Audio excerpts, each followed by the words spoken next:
Alright, this is part 6 of how juvenile domestic in Campbell County and the circuit court helped my son's father kidnap them on September 16th, 2025. So if I can figure out how to put the screenshots up on the video here, I will.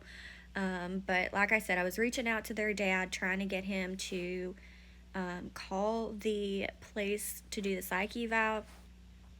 The original one that I had chosen, he wasn't accepting new clients anymore, so I reached out to my son's father and I said, hey, we have to change it to a different person.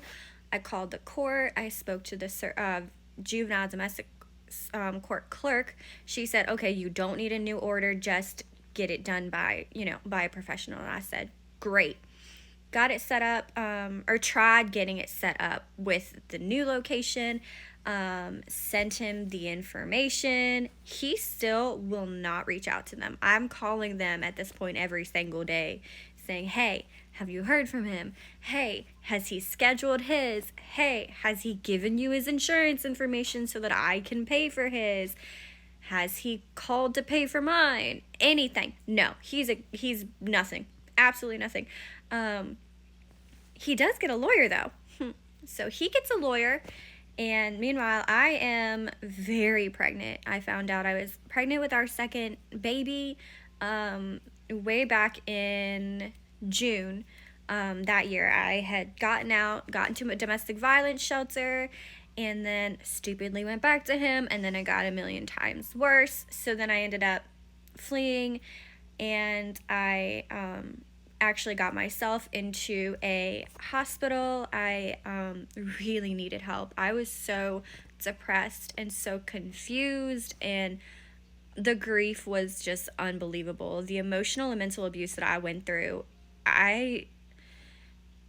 if anybody who watches this has ever been psychologically manipulated by their partner and their partner's family, it's not your fault. It's not your fault. It is not your fault. And actual love is not painful. Actual love is not chaotic. It's not confusing. And it's definitely not abusive. So I'm so sorry for what you went through. It does get better though. It gets better if you get out. Don't stay there. So anyways, I got admitted to the hospital there, and that's when I found out I was pregnant. So that was fun. So later on, I'm very pregnant, trying to handle the stress of everything, and going through a lot of things with the pregnancy. It was not easy. And I find out he's got a lawyer. I actually got my first phone call from his attorney while I was giving birth to my son. So I was under so much stress, and I was so scared. Meanwhile, he does not try to see his son this whole time. He does not try to reach out to him. He does not contact him. He does not send him a diaper, a sticky note, a toy. He doesn't ask me to see him, ask me to call him. He doesn't exist. Like, he doesn't have a son. He doesn't have kids. He's a bachelor living his life, going on, doing whatever he wants to do. No thought in his mind to the fact that he has a son. So I haven't heard anything about him. He actually ended up telling me to not contact him because I was trying to figure out the psych eval, and he had sent me a letter telling me he was going to throw all of my things out. I had stuff in our storage unit. He was going to get rid of all mine and my son's things. He was going to throw them all out. So I'd been trying to get in touch with him about things that were missing.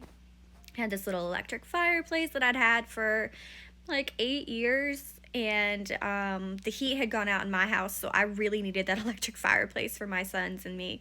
I had given my son all of my blankets so that he would be warm, so he was perfect. He was great. I had a little electric heated mattress pad, so that's what my son slept with, but I was cold, and he refused to give it back. And so he told me to stop contacting him, and I was like, you know what?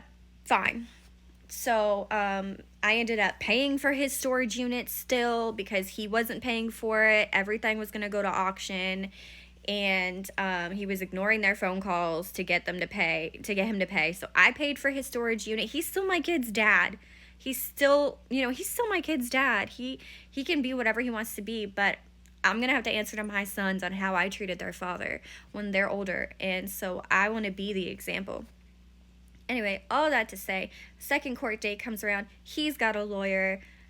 I don't. Neither of us have done a psychological evaluation. And his lawyer opens his mouth and starts spewing the most unbelievable nonsense. I don't have any experience with lawyers, but that's not what I expected. He is lying for his client. Oh my word. I will never forget the shock that I felt as I'm looking at him going, he's like, we've been trying to reach out. They're not returning our phone calls. And I finally got a hold of the woman who's supposed to do the psychological evaluation. And she said, oh, my bad, blah, blah, blah. I was like, in what universe? In what world did that never happened? In what universe? So she says, so the judge is like, okay, you need to get these psychological evaluations done. So she did a new order, still have to do psychological evaluations, still have to do the home study. He does. He has to do the home study. He has to do psych eval and all of that. So we still have things that we continuously need to do now.